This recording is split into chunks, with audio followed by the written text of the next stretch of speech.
আসসালামু আলাইকুম রহমতুল্লাহি বারকাতুহ। সকল প্রশংসা মহান আল্লাহ পাকের, যিনি আমাদেরকে সুন্দরভাবে মায়া করে দুনিয়াতে ওনার ইবাদতের জন্য পাঠিয়েছেন।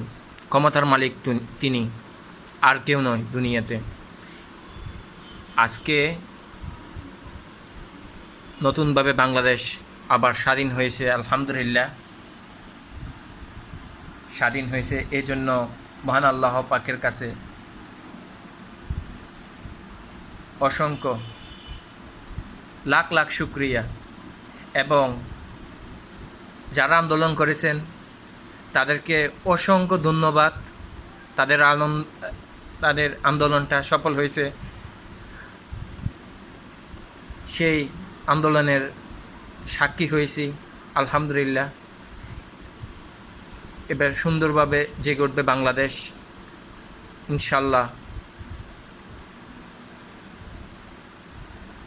রাজপথে নয়, এবার আমরা সুন্দরভাবে আমাদের দেশটাকে সামনের দিকে নিয়ে যাব। আসসালামু আলাইকুম।